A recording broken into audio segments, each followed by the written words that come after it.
Vamos a hablar de la estructura y funciones del Estado colombiano. Esta presentación ofrece una visión general actualizada de la estructura y las funciones del Estado colombiano. Exploraremos las tres ramas de poder, los órganos de control y las entidades descentralizadas, así como la forma en que interactúan para garantizar el funcionamiento del gobierno. Estructura del Estado colombiano. Dentro de la estructura del Estado colombiano tenemos el Poder Ejecutivo, el Poder Legislativo y el Poder Judicial. El Poder Ejecutivo, el presidente de la República, encabeza el Poder Ejecutivo. Su función principal es dirigir la administración del Estado, implementar las políticas públicas y garantizar el cumplimiento de la Constitución y las leyes. El Poder Legislativo, el Congreso de la República, Senado y Cámara de Representantes compone el Poder Legislativo. Su principal función es legislar, es decir, crear, modificar y aprobar leyes que rigen la vida nacional. Poder Judicial. El Poder Judicial está integrado por la Corte Suprema de Justicia, el Consejo de Estado y otros tribunales y jueces. Su función es administrar justicia, garantizar el cumplimiento de la Constitución y proteger los derechos de los ciudadanos. Vamos a hablar un poco del Poder Ejecutivo y sus funciones. Dentro de sus funciones está la política pública, gestión del Estado y relaciones internacionales. La política pública es el Poder Ejecutivo responsable de diseñar e implementar políticas públicas en áreas como la salud, educación y la infraestructura y la seguridad.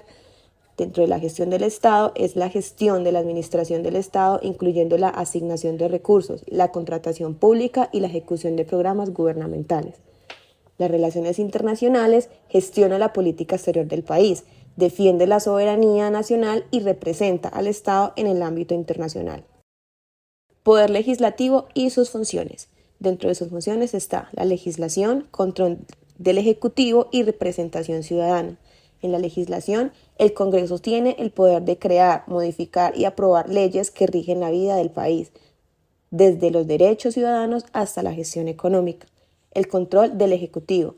El Congreso puede fiscalizar la gestión del Poder Ejecutivo mediante debates, interpelaciones e incluso procesos de juicio político. Representación ciudadana. Los senadores y representantes son elegidos por los ciudadanos, por lo que representan los intereses de sus regiones y de la población en general. Poder Judicial y sus funciones. Dentro de sus funciones está administración de justicia, protección de derechos y la interpretación de la ley. La administración de justicia. Los jueces, tribunales y cortes del Poder Judicial son responsables de aplicar la ley, resolver conflictos entre particulares y garantizar el cumplimiento de la Constitución. Protección de los derechos. El Poder Judicial protege los derechos fundamentales de los ciudadanos, garantizando que no sean violados por el Estado o por particulares. Interpretación de la ley.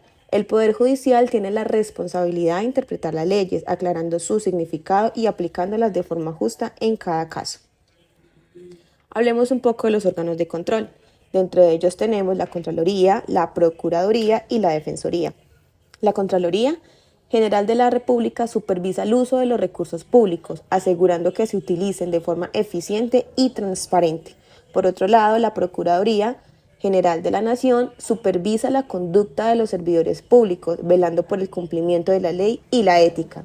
Y la Defensoría del Pueblo defiende los derechos humanos, investiga violaciones y busca soluciones a las denuncias presentadas por los ciudadanos. Articulación del Estado con la oferta institucional del MOI. Tenemos el Gobierno Nacional, entidades territoriales y MOI facilita la cooperación. Mecanismos de articulación. Dentro de los mecanismos de articulación tenemos los recursos financieros, el apoyo técnico y la coordinación interinstitucional.